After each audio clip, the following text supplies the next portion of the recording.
Bonjour à tous et bienvenue dans l'épisode numéro 12 de The Little Big Show. J'aimerais d'abord vous souhaiter une excellente année 2018 puisque je n'ai pas eu l'occasion de le faire de vive voix. Je vous souhaite plein de bonheur et plein de réussite dans tous vos projets et encore plein d'épisodes j'espère de The Little Big Show. Cette fois-ci, on reçoit Morgane Palmieri.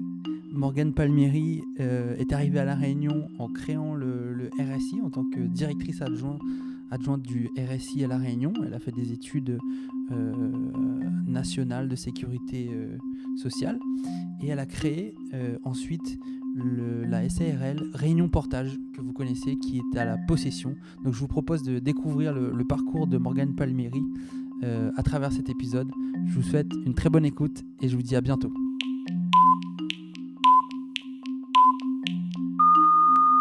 Bonjour Julien. Merci de me recevoir. Pour rappel, donc, je suis dans les locaux de Réunion Portage. Et oui, bienvenue. Les nouveaux locaux depuis le mois d'avril, on est ici. À la Possession. C'est ça. On a toujours été à la Possession.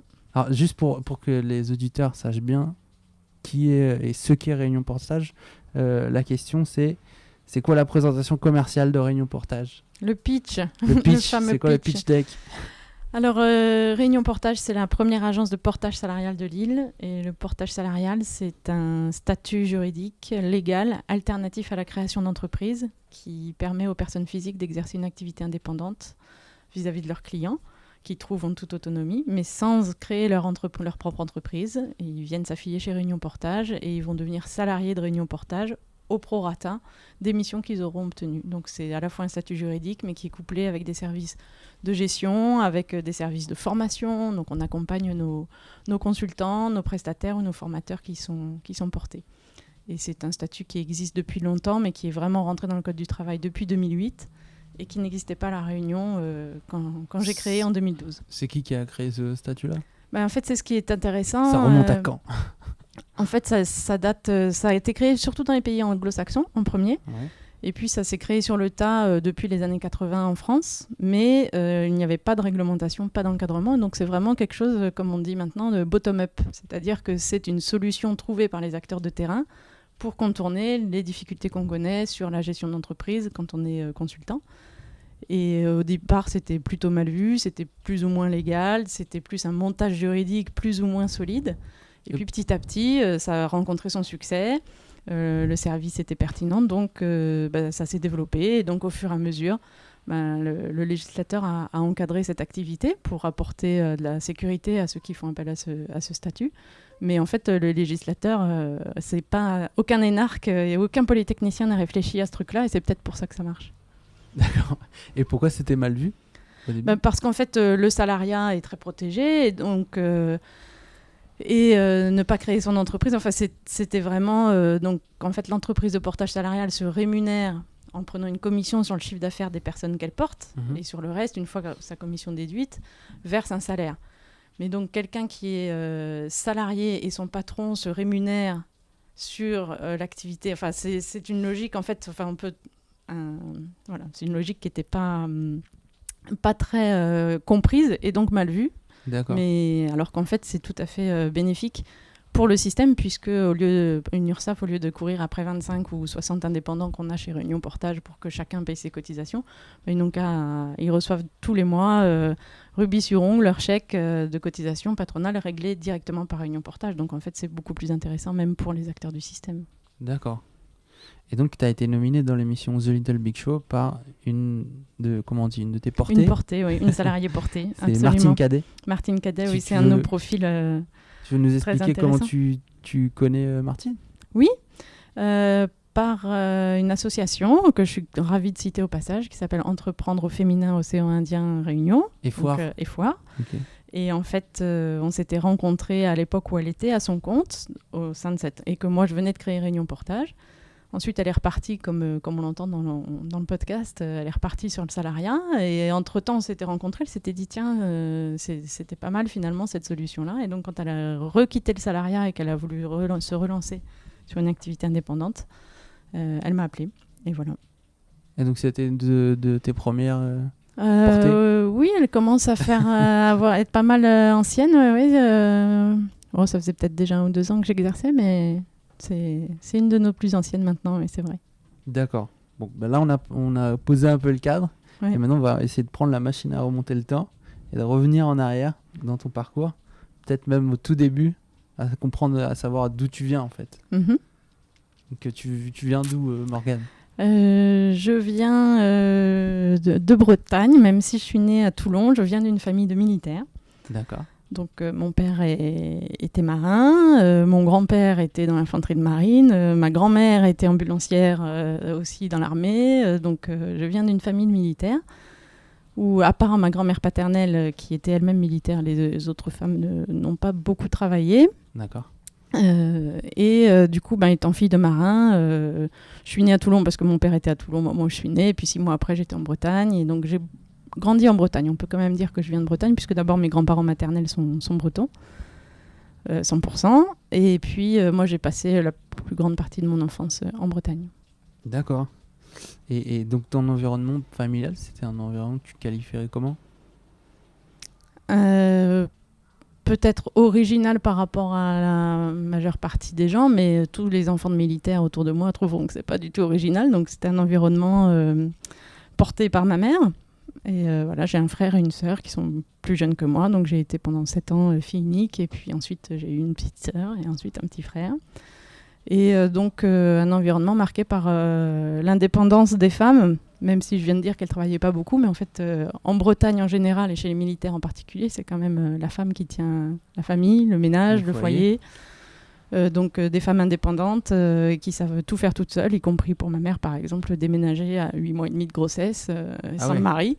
Et voilà, et il faut le faire et elles le font. Donc des femmes qui ont confiance en elles, qui n'ont pas peur qui ne fuient pas les responsabilités et qui les affrontent. Et voilà, donc c'était un environnement assez marqué par le sens des responsabilités, du devoir.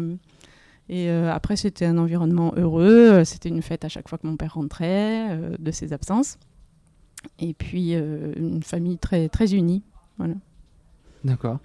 Et à l'école, tu étais une bonne élève, une mauvaise élève, une ravageuse? J'étais super bonne élève. Donc jusqu'à la fin du collège, j'étais très appréciée de mes professeurs.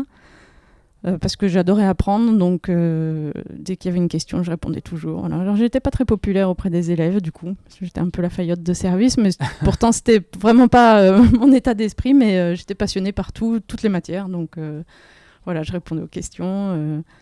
Et donc, ma scolarité s'est passée sans encombre du tout jusqu'au lycée. Et puis au lycée, là, je suis allée dans une pension, un lycée militaire. T'étais en Bretagne, ouais. Lycée naval de Brest, 5 filles, 25 garçons en proportion, en moyenne, et une pension. Donc là, je me suis un petit peu débridée, et j'étais moins bien vue de mes professeurs, et puis j'avais plus de copains.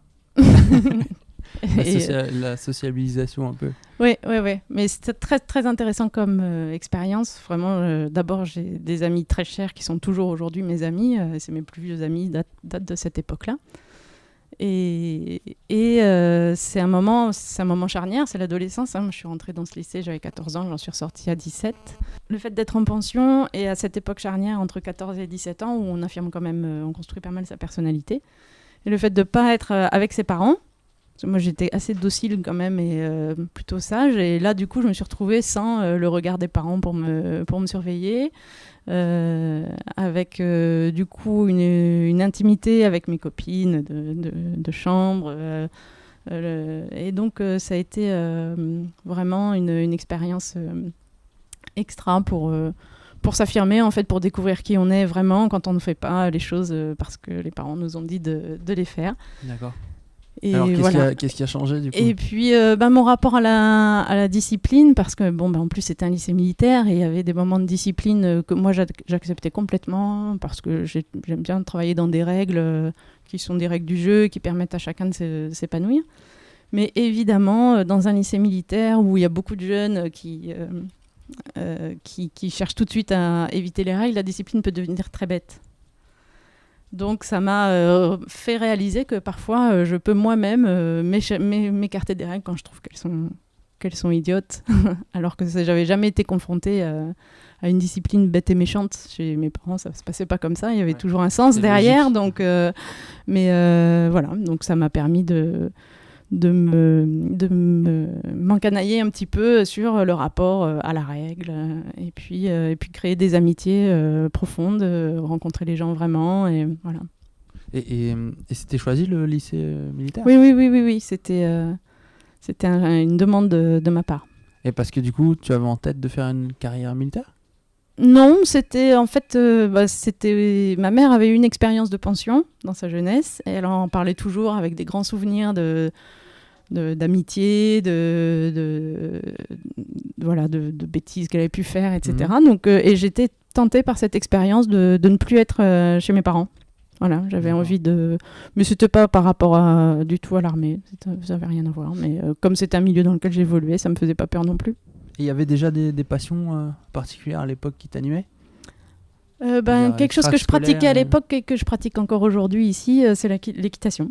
D'accord, ok. Mais d'ailleurs, j'ai arrêté à 17 ans quand j'ai quitté le lycée et j'ai repris ici il y a quelques années, 20 ans après. Voilà, d'accord. Ça c'est un point qui fait le trait d'union. Et sinon, des choses qui m'accompagnent depuis toujours, la lecture, voilà, je sais pas quoi dire, les voyages un peu. Mais... D'accord. Et donc, alors tu passes de ce lycée militaire et là tu fais d'abord une première année. Non, tu fais 2 ou 3 ans à l'université pour avoir un master en 4. Alors à l'époque ça s'appelait encore maîtrise donc c'est l'équivalent d'un master 1. D'accord. Donc j'ai fait mes 2 premières années, mes parents... ma question c'est tu avais quoi en tête en sortant du bac ? Qu'est-ce que tu avais envie de faire ? Alors en fait... si tant est que tu avais une réponse l'héritage, à ça. Oui, ça a été hyper réfléchi, donc oui, j'ai une réponse à ça. D'abord, il y a l'héritage familial de la fonction publique et de l'armée en particulier, de la fonction publique en général. Donc tout de suite, ma mère disait la fonction publique c'est bien, tu devrais peut-être trouver une filière qui te permet de préparer les concours. En même temps, comme dirait notre président, en même temps, j'avais aussi des aptitudes sur la communication, donc on m'orientait un peu vers le commercial. Du coup, la meilleure manière de ne se fermer aucune porte, c'était la fac d'éco, puisque c'était moins marqué que le droit ou la littérature, ça me permettait, après effectivement une licence ou une maîtrise, de pouvoir choisir encore. J'avais encore un point pour choisir entre passer des concours ou m'orienter vers des écoles de commerce, etc. Voilà. Et donc là, tu prépares l'école nationale supérieure de la sécurité sociale. Je ne savais même pas que ça existait. C'est quoi en fait ? En fait, c'est l'école qui forme les cadres dirigeants de tous les organismes de sécurité sociale, que ce soit les CAF, les URSSAF, les caisses RSI, la COS, etc. Tous les postes de cadre et de direction sont réservés, sauf quelques exceptions, à des gens qui font cette école-là. Voilà, donc c'est comme l'école des impôts où on dit ceux qui veulent se vanter disent l'ENA de la sécurité sociale, ça nous fait toujours rire. Donc en fait, moi après ma fac d'éco, j'en ai déduit que finalement la fonction publique ça m'intéressait par rapport au sens du service public dont j'avais un petit peu hérité de mes parents, enfin de ma famille. Et je suis partie aussi sur... Donc en fait, après on passe sur des préparatifs de concours. Et puis, on passe un peu tous les concours qui ont des programmes similaires, certains qui sont le but ultime, et puis d'autres qu'on passe parce que, il y a la date où ils... Et c'était quoi le but ultime ? But ultime, en tout cas, mes choix, mon premier choix, ça aurait été le commissariat aux armées. Alors, je revenais à l'armée, mais pas sur des postes techniques très militaires. Le commissaire dans une armée, sur un bateau, par exemple, c'est le spécialiste en droit maritime, en gestion, c'est lui qui gère l'intendance, la logistique. Donc c'est un volet économique et juridique dans les armées, en fait. D'accord. Et c'est un concours qui est, c'est vrai, assez difficile, mais j'ai été admissible, mais j'ai été sur les attentes. Et au final, ils m'ont proposé qu'un poste dans l'armée de terre. D'accord. À l'époque, je vivais déjà avec un marin. Je me suis dit, ça va pas le faire. Et puis l'armée de terre, alors bon, après il y avait des histoires dans la famille, donc mon père m'a dit tu peux pas aller dans l'armée de terre, mais après ma mère m'a dit tu fais ce que tu veux puisque tu as toujours fait ce que tu voulais et que en général tu choisis bien. Bon bref, j'ai pas voulu y aller parce que le commissaire dans l'armée de terre, je trouve que c'est un métier moins intéressant que dans la marine. D'accord. Et puis ma vie perso à l'époque faisait que c'était... Donc j'ai dit non. Et j'ai continué à passer les autres concours. Et il y en avait un où je m'étais inscrite, je savais même pas pourquoi. C'était celui-là, l'École nationale de la sécurité sociale. D'accord. Parce que le programme ressemblait beaucoup au programme du commissariat, ouais. Voilà. Parce que les dates, ça correspondait bien, les dates des épreuves. J'avais le temps de réviser un peu. Et donc c'était un concours à l'époque, il y avait 3000 inscrits en externe pour 30 places. Waouh. Ouais, c'était chaud. Et donc, en général, souvent, les gens qui, dont c'était le but ultime, le passaient plusieurs années de suite. Ah oui. Et moi, j'ai été aussi sur liste d'attente. Et le jour de la rentrée, ils m'ont appelé. Il y en avait un qui n'était pas venu. Et c'était moi. J'étais la dernière sur la liste d'attente, la 12e et dernière. Et il y a eu la 12e place, c'est libérée. Donc, j'y suis allée. Je ne savais pas trop ce que c'était. Et j'ai découvert un monde qui m'a beaucoup plu. Et c'était où alors ? C'est à Rennes, c'est ça ? Alors, non, j'étais à Rennes pour la maîtrise, mais Ouais, l'École ok. nationale de sécurité sociale, c'est une école nationale qui a été décentralisée pendant les années de fer et délocalisée à Saint-Étienne. Saint-Étienne, Saint-É. T'es Eh déjà oui. allé un peu au stade ? Moi, non. Non. Moi, non. Mais voilà, donc j'ai passé 18 mois là-bas, 18 pendant mois, lesquels ok. on étudie... on réétudie, puisqu'on l'a déjà bien étudié pour préparer le concours, mais on étudie les politiques sociales, le management, la gestion, l'organisation des administrations. Voilà. Et, Du coup, concrètement, on t'apprend à faire quoi ? alors, concrètement, on apprend à définir et réfléchir sur les politiques sociales nationales, Ouais. parce que ça peut aussi déboucher sur des postes nationaux. Donc Bien sûr. voilà, quel virage on prend. En ce moment, par exemple, on a un président qui veut casser la logique assurantielle pour la remplacer par une logique universelle, c'est-à-dire que les prestations comme le chômage ne seront plus dépendantes du montant des cotisations que vous aurez versées, donc ne seront plus proportionnelles à votre revenu d'avant, mais seront plus financées par les cotisations et seront comme les cotisations maladie aujourd'hui ou les prestations d'assurance maladie aujourd'hui. Vous avez votre carte vitale, que vous gagnez 3 000 ou 18 000 euros, vous serez remboursé pareil.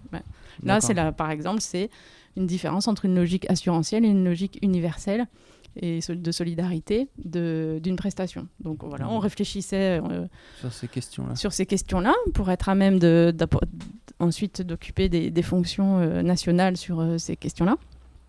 Et puis il y avait évidemment un énorme volet de management et de gestion, donc de la RH, de la conduite de projet, de la gestion budgétaire, de la comptabilité, enfin tout ce qui permet en fait de faire tourner une structure et d'occuper des fonctions. Après, on est amené normalement après à avoir des fonctions de direction générale, donc faut qu'on sache un peu tout faire.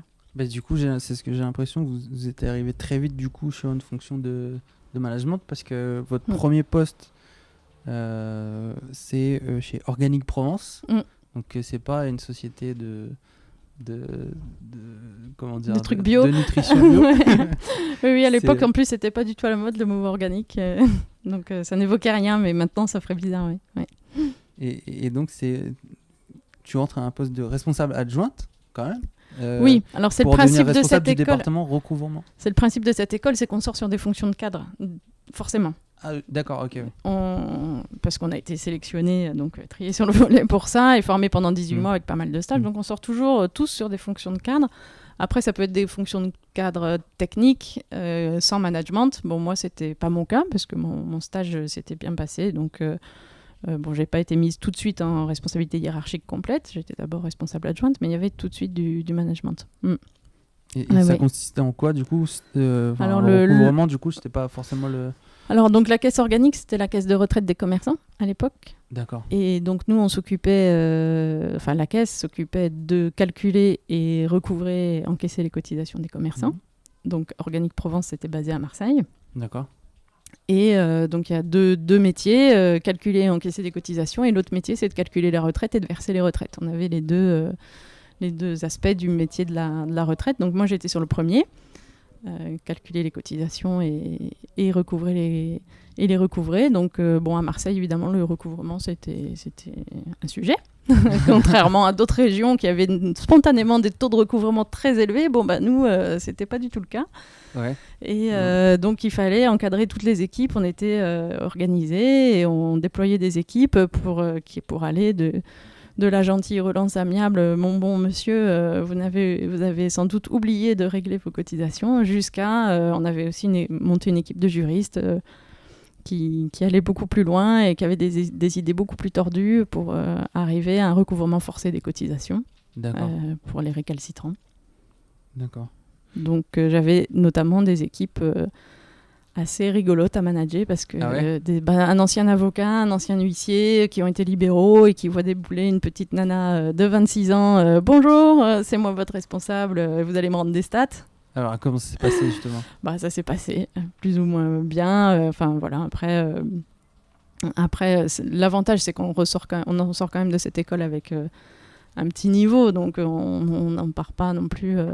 Et puis après, le tout, c'était de respecter leur expertise et puis de leur faire comprendre que après, dans un collectif, il y a un collectif, quelle que soit leur expertise. Donc même moi, j'avais jamais eu la prétention de connaître leur métier aussi bien que le leur, mais par contre, une fois qu'ils avaient accepté d'être dans une structure collective, il fallait l'exercer dans le sens de nos objectifs et avec de la communication et de ne pas être trop franc-tireur. Mais ça s'est bien passé. Puis j'avais un excellent soutien de ma hiérarchie, donc ça s'est bien passé. C'est très intéressant. Donc, du coup, tu es né à Toulon, tu as grandi en Bretagne, tu finis tes études à Saint-Étienne. J'enchaîne sur Marseille. Ouais. Et là, il n'y avait pas de direct, je crois, à l'époque. Il n'y avait pas de direct pour La Réunion, mais du coup, tu as atterri à La Réunion. Oui, ça c'est une RSI super histoire. À La Réunion. Ouais, comment ça c'était extra. Alors, donc à Organique Provence, je gravis les échelons. Donc je commence responsable adjointe, puis responsable tout court d'une équipe, puis responsable tout court des équipes, 3 équipes. Bon, je passe d'un encadrement intermédiaire à un encadrement supérieur. Et puis j'étais arrivée un petit peu au bout. C'était une petite caisse, donc je pouvais guère faire plus. C'était le moment de la création du RSI, donc l'équipe de direction avec qui je bossais risquait d'être voilà. Donc il y avait des fusions de caisses, enfin tout ça changeait et je savais que j'allais pas avoir de place de fonction de direction puisque en fait il y a un peu tout éclusé dans les fonctions d'encadrement. J'aspirais à un poste de direction, donc j'ai commencé à me mettre en mobilité et à chercher des postes de direction ailleurs.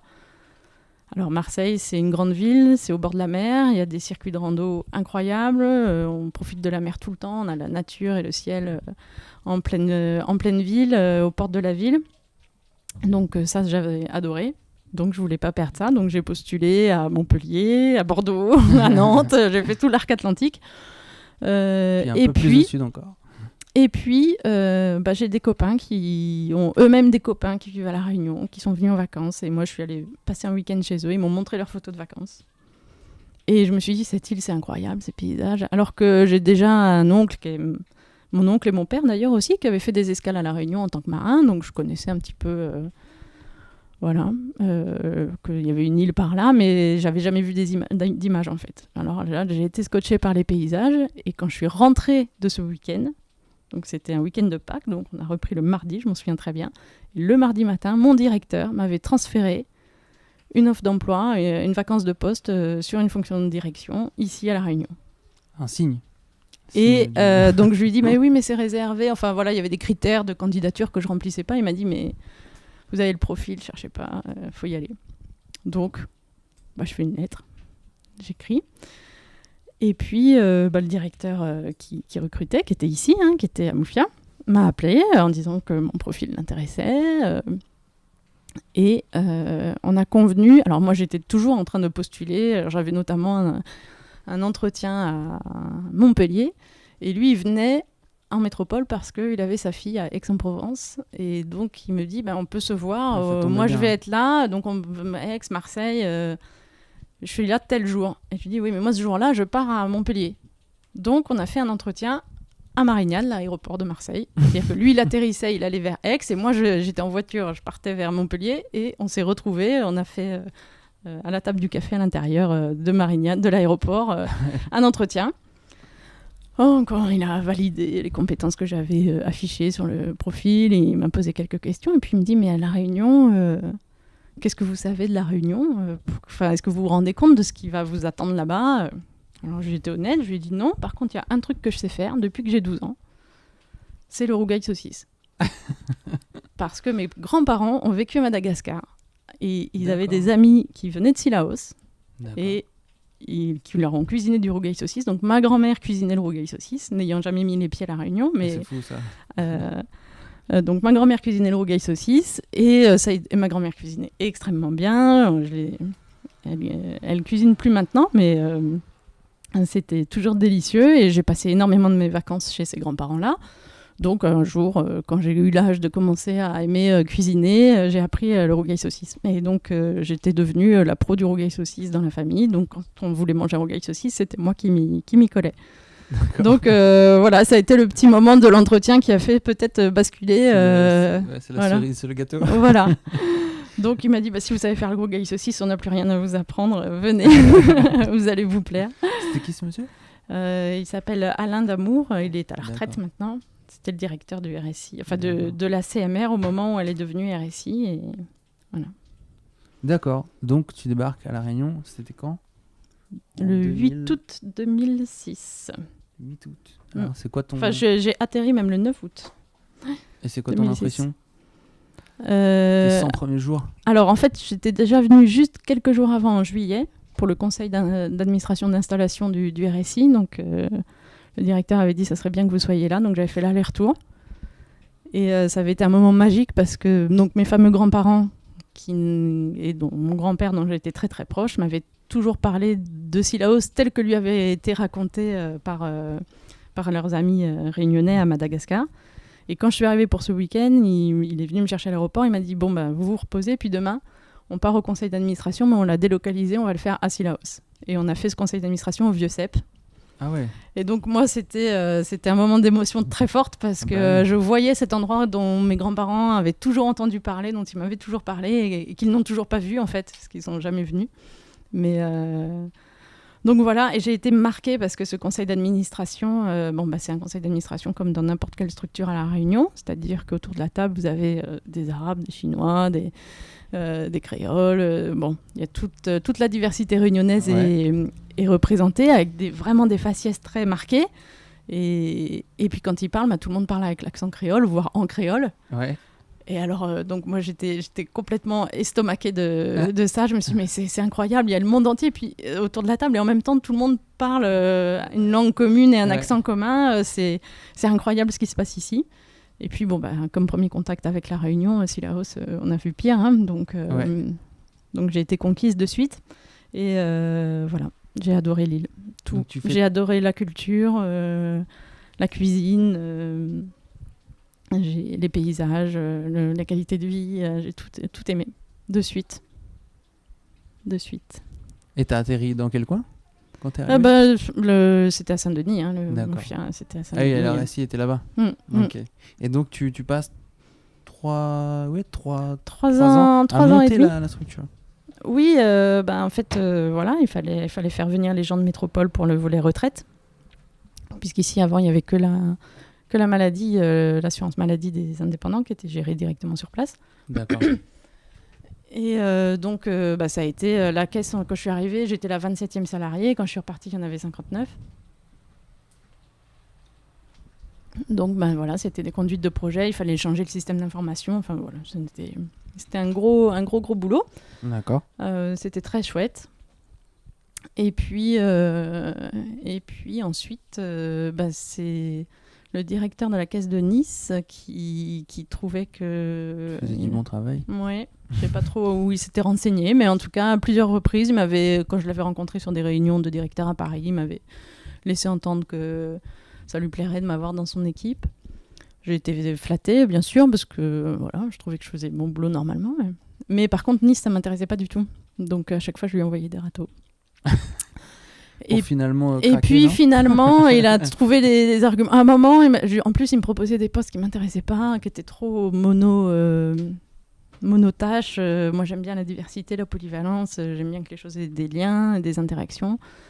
Et Puis au final, il m'a proposé un poste très, très polyvalent avec pas mal d'enjeux. Et puis moi, je me suis dit, si je veux pouvoir rester vraiment longtemps à La Réunion, il faudrait que je prenne la place du directeur à la place du directeur quand il partira à la retraite. D'accord. Mais pour ça, il y a des règles en interne qui font qu'on ne peut pas devenir directeur. Là, on est déjà directrice adjointe. Il fallait que je parte. Donc, et puis aussi, en même temps, je m'étais dit, finalement, dans mon parcours, j'ai fait beaucoup de choses. J'ai géré des systèmes d'information, j'ai géré beaucoup de management, de conduite de projet.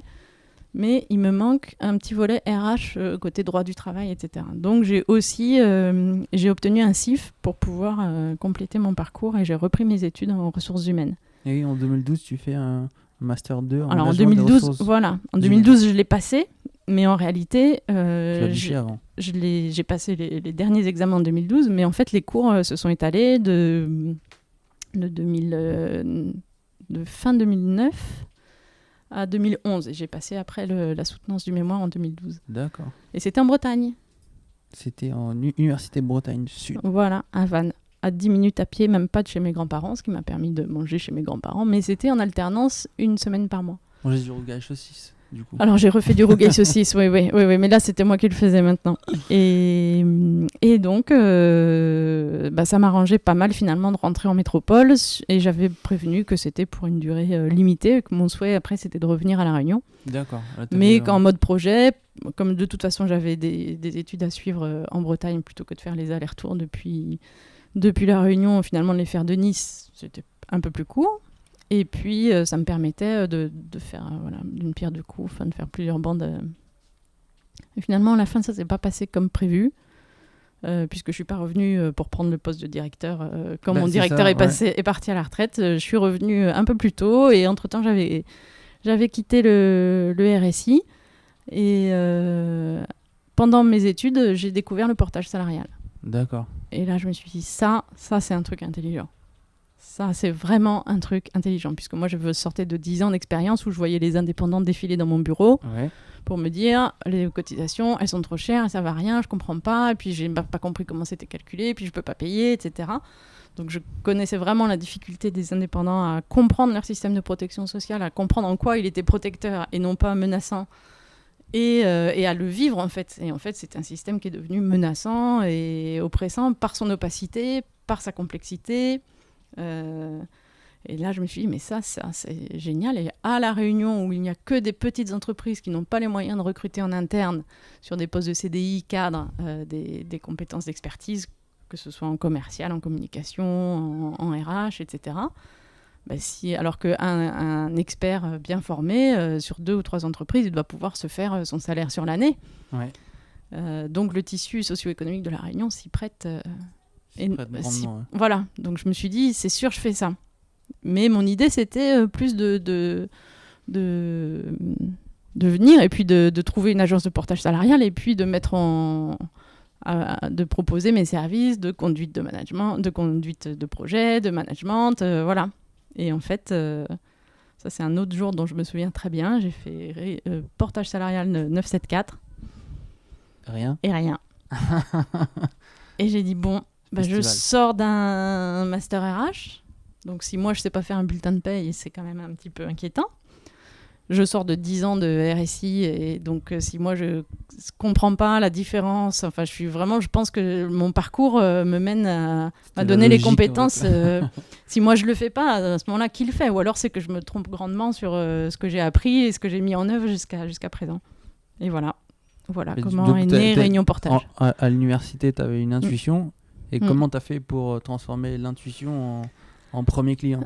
Et donc j'ai passé à peu près, plusieurs mois à faire mes calculs, à benchmarker sur toutes les autres entreprises de portage salarial qui existent en métropole. Donc j'en ai rencontré quelques-unes, j'en ai interviewé d'autres pour voir quel modèle économique ils avaient mis en place. Et puis après j'ai fait des petites études de marché. Alors il y avait quand même quelques personnes qui utilisaient le portage salarial à La Réunion, mais via des boîtes de métropole qui avaient, dans des cabinets de recrutement, noué des partenariats pour pouvoir avoir un petit représentant local.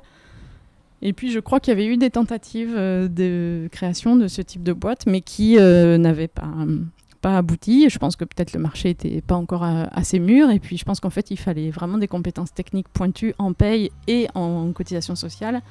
Et moi, vraiment, c'est le hasard, c'est mon parcours qui faisait que j'avais réuni les deux à ce moment-là.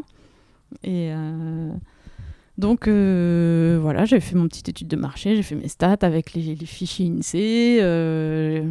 Et puis, j'ai commencé à prospecter. Alors, ensuite, quand je suis revenue à La Réunion, j'avais encore un bon réseau, puisque tous les présidents, administrateurs et directeurs que je côtoyais quand j'étais en direction adjointe au RSI étaient encore en poste, en fait, puisque j'étais partie que 18 mois. Tu as pu faire un bon réseau déjà ? Donc, j'ai pu réactiver ce réseau, non pas simplement juste pour que le concept ne soit pas retoqué quand à la Chambre de commerce, par exemple, ou à l'URSSAF, si les gens venaient se dire est-ce que vous connaissez le portage salarial ? On m'a proposé ça. J'avais pas envie que les conseillers disent « Oh là là, jamais entendu parler de ça, c'est quoi ce truc-là ? N'y allez pas, c'est dangereux, c'est pas légal. » Donc ça m'a aidé d'avoir ce réseau, parce que j'ai pu faire un petit déjeuner de présentation où j'ai invité tous mes anciens collègues pour leur dire « Voilà, je suis revenue à La Réunion, mais je vais faire ça, je vous explique, les experts comptables. » Enfin voilà, j'avais besoin de prescripteurs et en tout cas de ne pas avoir d'obstacles parmi les acteurs de la création d'entreprise. Ils ont joué le jeu ? Complètement, parce qu'en fait, déjà, c'est une activité de niche, le portage salarial. Je ne m'adresse pas aux artisans, je ne m'adresse pas aux commerçants. Donc, les professions libérales non réglementées, donc les métiers de consultant, de formateur, il n'y en a pas. Enfin, voilà, ça ne remettra pas en cause la prospérité économique, ni des experts comptables, ni de qui que ce soit, le fait que je puisse porter ce type de personnes. Donc, personne n'a été mis en danger, tout le monde a compris l'intérêt et la pertinence pour les bénéficiaires de ça. Donc oui, ça a été un point positif. Et puis, moi-même, j'étais demandeur d'emploi, du coup, puisque j'avais fait une rupture conventionnelle pour quitter le RSI, donc j'étais indemnisée. Et finalement, c'est parmi mes co-demandeurs d'emploi dans les ateliers création que j'ai récupéré mes premiers clients, en fait. D'accord. Parce que je repérais les activités qui pouvaient, et notamment un graphiste qui a fait le logo de Réunion Portage, qui est retourné au salariat depuis, mais on a passé des très bons moments. Pour faire la charte graphique et le logo de Réunion Portage, et on était à la même réunion dédiée aux créateurs d'emplois organisée par Pôle emploi. Et quand il a dit moi je vais peut-être me lancer en graphiste, j'étais salariée avant, donc voilà, je suis allée le voir, je lui ai dit tu sais, moi je vais me lancer un nouveau statut, c'est peut-être pas mal, voilà. Et je me suis dit après si je trouve le premier client, je trouverai le deuxième, donc c'est parti. Et puis ça a été une croissance très, très rapide. Alors après, le chiffre d'affaires, ça ne veut pas dire grand-chose en portage salarial, parce qu'en fait, le chiffre d'affaires, c'est celui de mes consultants, qui est additionné. Mais ça permet quand même de montrer... pour moi, c'est un peu... On voit le chiffre d'affaires qui est fait, qui aurait pu ne pas être fait. Oui. C'est-à-dire que c'est des gens qui n'auraient peut-être pas trouvé un travail. Qui n'auraient peut-être pas trouvé, qui ne se seraient peut-être pas lancés. Oui, tout à fait. Donc, tout à fait. C'est exactement C'est ça, c'est une activité qui n'aurait peut-être pas eu lieu si Réunion Portage n'avait pas existé. Donc c'est vrai que c'est une de mes satisfactions. Et puis après, voilà, c'est de l'activité, c'est de l'économie, c'est de l'activité qui engendre des flux économiques, d'argent. Voilà, c'est pour le territoire aussi, puisque du coup, on paye de la TVA, on paye les charges sociales qui permettent d'alimenter aussi tous les dispositifs publics de La Réunion, donc c'est important. D'accord. Parce que non seulement c'est des activités qui peuvent se créer, mais elles peuvent se créer ici, parce que j'ai déjà rapatrié plusieurs contrats. Parce que les consultants offshore, par exemple, qui travaillent à Maurice, et qui ne payent pas de cotisation, quand finalement ils voient qu'il y a un système simple, alors c'est sûr que c'est beaucoup plus onéreux, mais du coup on a une carte vitale qui marche, ça c'est pas mal. Donc, donc j'ai pu rapatrier des contrats qui avaient été mis en offshore, ou des contrats qui passaient par des boîtes parisiennes, alors que l'entreprise bénéficiaire est ici, le consultant est ici, mais l'entreprise fait appel à un gros cabinet parisien qui lui-même trouve son sous-traitant ici, et donc il y a une part qui s'envole à Paris pour rien. Donc ça, j'ai pu rapatrier aussi en proposant ce système. Donc c'est bien, pour le territoire, c'est bien. Et t'avais un peu le commercial en toi quand t'as démarré comment t'as fait pour... Non, ça c'est... Alors le commercial... C'était quoi ta stratégie ma stratégie, c'était essentiellement la prescription. Ouais. Après, j'ai toujours eu de me dire que un jour, je ciblerai ceux qui sont en auto-entrepreneurs depuis plus de 2 ans, au moment où leur exonération s'arrête, etc. Mais en fait, je n'ai jamais eu à faire de démarchage actif. D'accord. Donc, ma stratégie commerciale, ça a toujours été d'abord les prescripteurs. Et ensuite, ça a été le bouche à oreille. Et le fait que je sois la seule à La Réunion, comme le portage salarial, c'est une activité qui a le vent en poupe en soi. Et donc, on commence à... Un créateur d'entreprise, maintenant, à un moment, quand il va commencer à chercher les différents statuts, il va lire un truc sur le portage salarial. Et s'il cherche portage salarial à La Réunion, il va toujours tomber sur Réunion Portage. Donc, du coup, c'est le référencement Internet qui a été mon meilleur allié, juste derrière le bouche à oreille. Voilà. D'accord. Jusqu'à présent, toute ma stratégie commerciale est basée là-dessus. Pour moi, ça a été très, très dur de rentrer... alors, non pas sur la prise de risque, la prise de responsabilité. Oui, alors ne pas savoir combien on va gagner à la fin du mois, c'est jamais facile au début. Hein. Après, on s'y fait, on se rend compte que finalement, on arrive... surtout la différence entre... Parce que c'est quand même le grand saut entre... Oui, statut quasi fonctionnaire, bien sûr. Mais ça, je sais pas, ça m'a pas... j'ai flippé, mais j'étais toute seule. Enfin, je veux dire, j'emportais personne derrière moi, j'ai pas d'enfant. Donc, si je me plantais, j'aurais retrouvé peut-être un autre boulot, je sais pas. Enfin, c'est pas ça, c'est... Bon, même si c'était dur au début de pas savoir combien j'allais gagner, mais j'avais... encore des allocations chômage comme matelas de sécurité pendant 1 an, donc ça va. Mais le plus dur, ça a été la concurrence, parce qu'en fait j'ai un concurrent qui s'est ouvert juste après moi. D'accord. Et en fait moi je connaissais pas du tout ça dans la fonction publique. Ça, la concurrence. Dans la fonction publique. Et non, non, puisque les clients sont captifs et la caisse d'à côté, elle fait la même chose que vous puisqu'elle reçoit les mêmes directives, et donc et puis le client de toute façon il n'a pas le choix puisqu'il est affilié selon son lieu de résidence. Donc et du coup voilà, moi j'ai toujours été dans des logiques de partenariat, de projets en commun. Et d'ailleurs quand j'ai vu qu'une autre agence de portage s'ouvrait, j'ai dit super, on va pouvoir faire des trucs en commun. Bon, mon mari, qui lui est commerçant depuis 40 ans, m'a dit non, en fait, c'est pas comme ça que ça se passe. Tu vas pas, toi, aller le voir pour lui proposer des projets communs, tu vas attendre de voir comment il se comporte. Et effectivement, on n'a pas pu jamais faire des projets en commun. Et puis depuis, il a un petit peu réorienté son activité. Donc ça a été très dur, la concurrence. Mais dans quel sens parce que ça t'a pas empêché de grandir au final? Non, c'est juste psychologiquement. Voilà, c'est ça. Et ce rapport, en fait, cette nouvelle forme de rapport. Le fait qu'il y ait un match à gagner ou... Voilà, parce que j'ai pas peur de grand chose, mais par contre, j'ai pas trop l'esprit de compétition. Pour la compétition, ça m'a jamais trop branché. Donc, voilà. Donc tout de suite, j'étais en train de chercher comment on va pouvoir grandir ensemble. Alors que non, en fait, c'était pas la bonne tactique. Et puis et puis l'égalité de traitement, en fait, hein, quand on est dans une caisse de sécu, on regarde pas si les gens, leur projet il est viable, pas viable. Donc au début, je prenais tout le monde, quelle que soit l'activité, même si le projet n'avait pas été réfléchi, on va essayer, on va vous aider. Et petit à petit, non, c'était pas possible, ça mettait en péril l'entreprise. Et il fallait puis il fallait que je commence à avoir une cohérence dans mon portefeuille de clients pour que quand les portées se rencontrent, au gré des animations, des formations, des ateliers qu'on organise, s'il y avait une trop grosse diversité, trop grosse hétérogénéité des activités. Par exemple, j'ai eu des gens qui faisaient du Reiki. Voilà. Alors, c'était super. Moi, j'ai découvert une grande diversité d'activités. Un hypnotiseur. Non, pas un hypnotiseur, un magnétiseur. Mais en fait, après, ça créait trop de divergences. Et puis, en fait, c'est des activités qui ne permettaient pas non plus d'avoir aux personnes de se faire vraiment un salaire. D'accord, ouais. Donc mon service, je ne le trouvais pas pertinent. Et puis au fur et à mesure, notre offre de service en formation, en atelier, n'était pertinent que pour la moitié des gens, donc, que pour certains types d'activités. Donc j'ai dû apprendre à définir un peu plus de sélectivité, ne plus prendre des activités accessoires. Voilà, mais pour des raisons de rentabilité de Réunion Portage, et puis aussi parce que du coup, pour me permettre aussi d'asseoir la stratégie, enfin ma politique d'offre de service de manière cohérente, pertinente, et pas partir dans tous les sens. Voilà. Mais ça a été les 2 points les plus difficiles.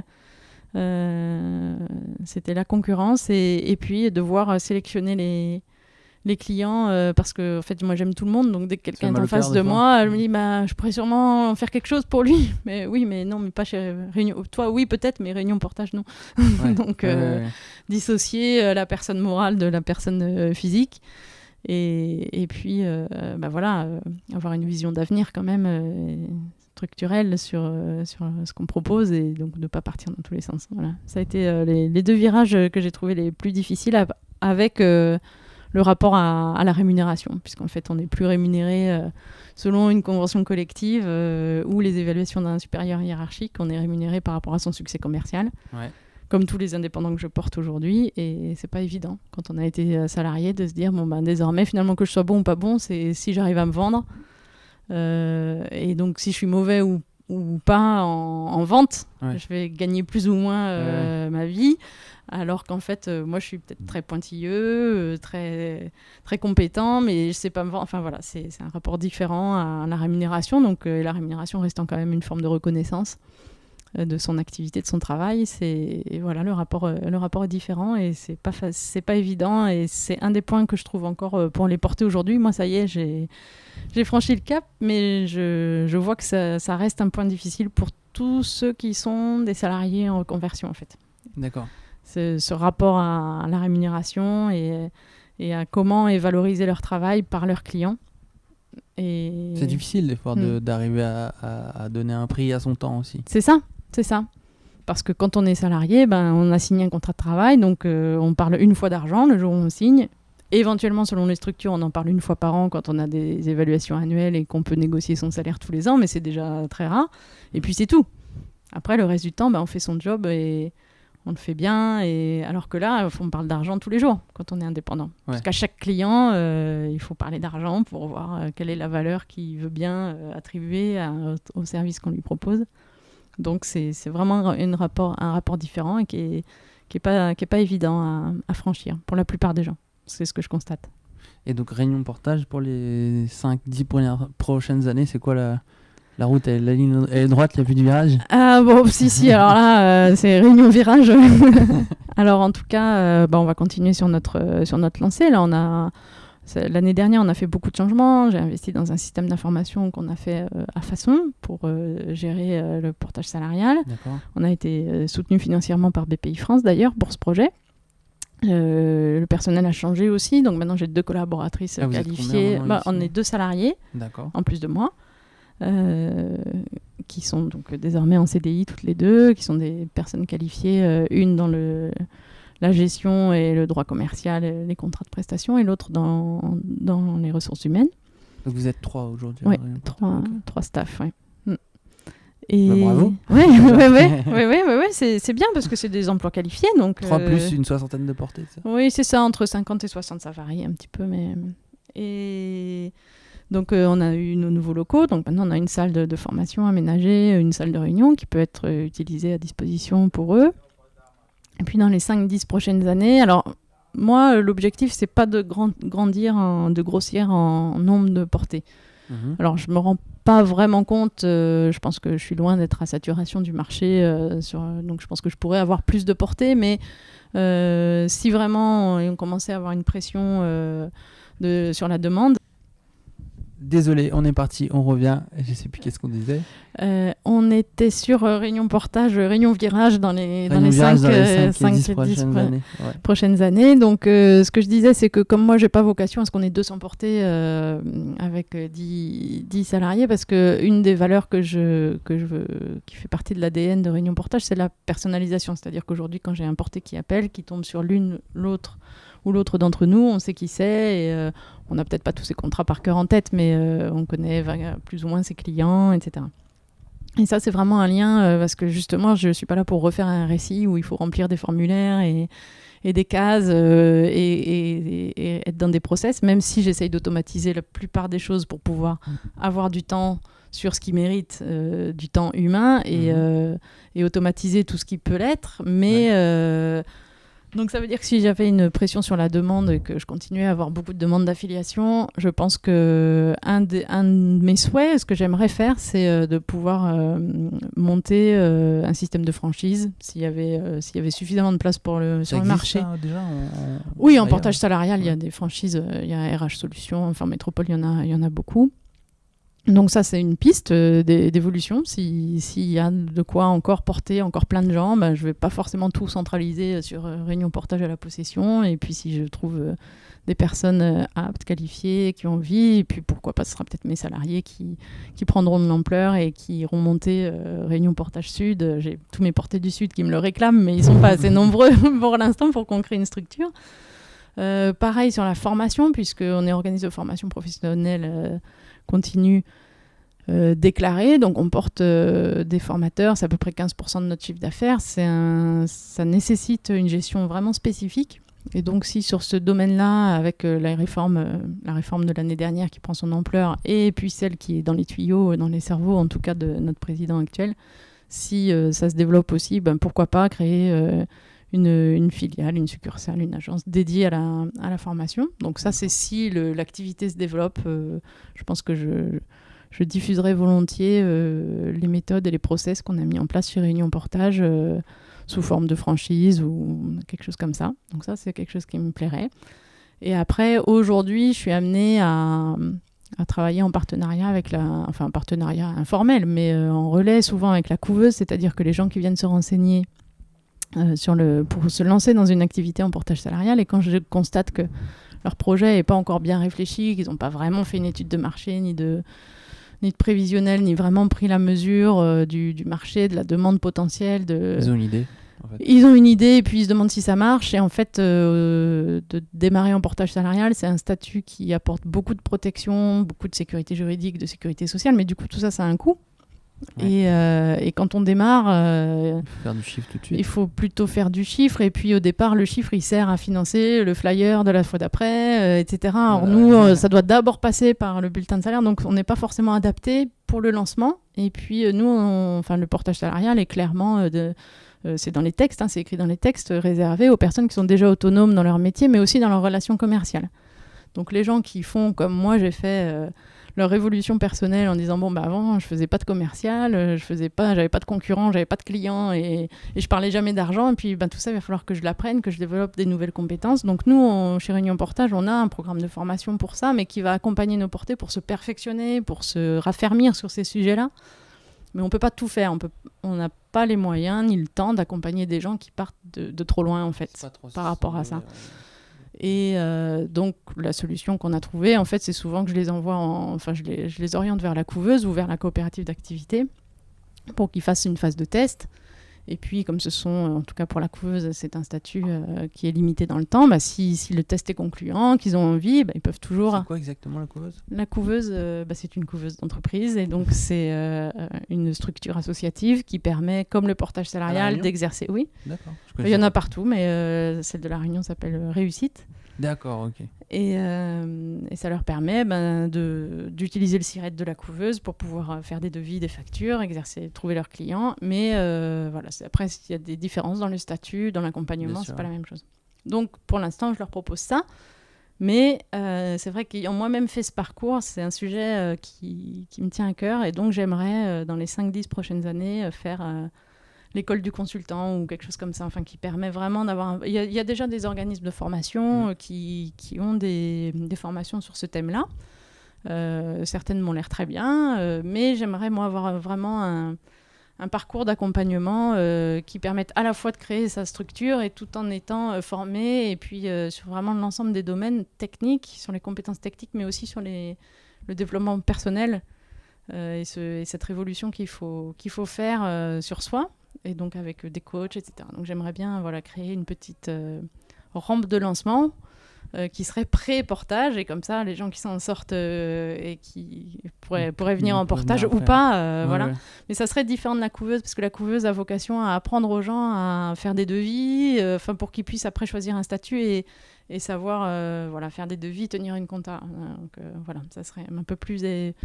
Enfin, quand ils vont m'entendre, ils vont trouver que j'exagère un petit peu. Ils font plus que ça à la couveuse, ils accompagnent aussi. Mais voilà, mon idée, ce serait d'avoir vraiment une formation où on accompagne les gens dans leur parcours et pas seulement sur les compétences de gestion, mais d'aller plus loin.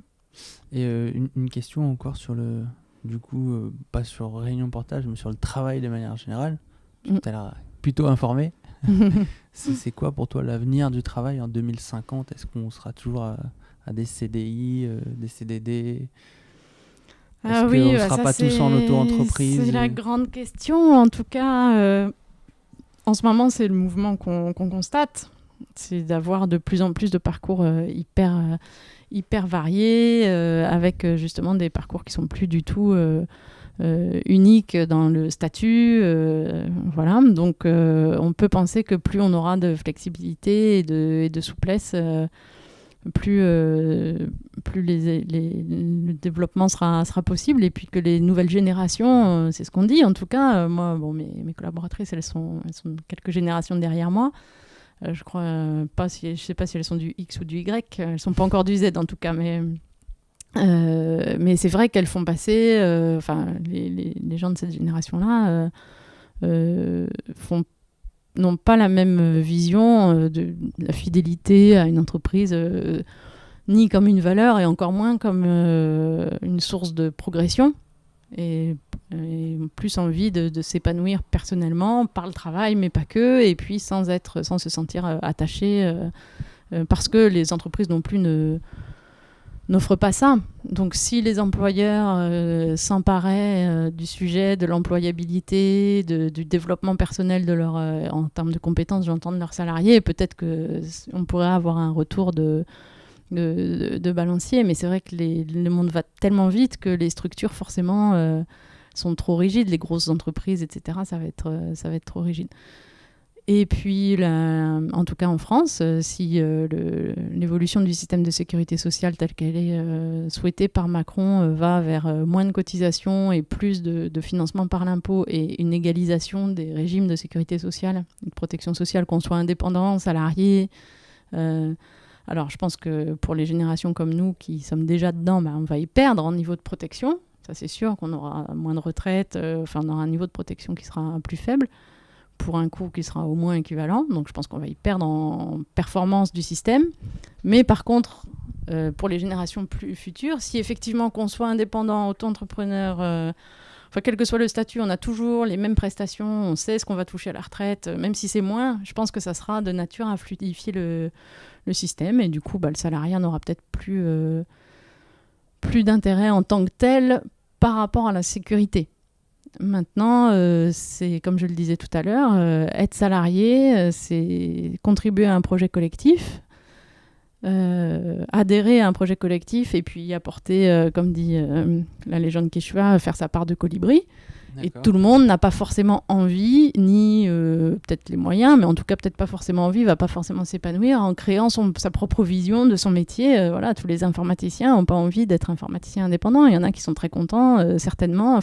Voilà, donc je pense pas que le salariat soit amené à mourir, parce que de toute façon, les entreprises ont besoin d'avoir des gens sur lesquels le salariat, c'est aussi un lien de subordination. C'est dire à une personne, nous on s'est organisé comme ça, donc tu prends ta petite place dans le petit engrenage, et puis y en a qui peuvent trouver ça oppressant, opprimant, déprimant, puis d'autres au contraire qui ont des profils où la conformité, d'être en conformité avec des instructions, ça les sécurise, ça sera des collaborateurs stables, fiables, et les entreprises en ont besoin. Donc je pense que le salariat n'est pas amené à mourir.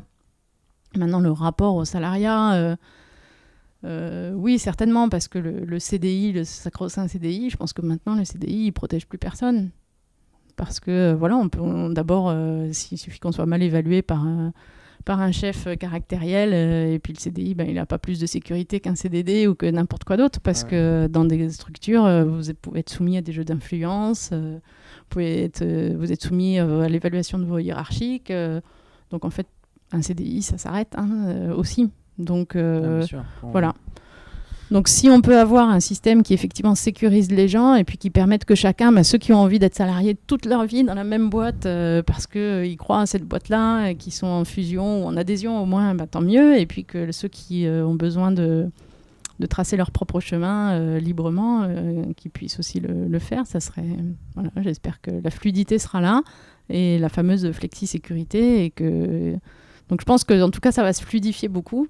Je pense que dans l'avenir, il y aura des allers-retours encore plus que maintenant entre le salariat et l'indépendance et que ça sera beaucoup plus poreux entre les deux. Enfin, en tout cas, je pense que c'est souhaitable. D'accord. On arrive sur la fin de l'épisode et il y a quelques questions génériques que je pose à tous les invités.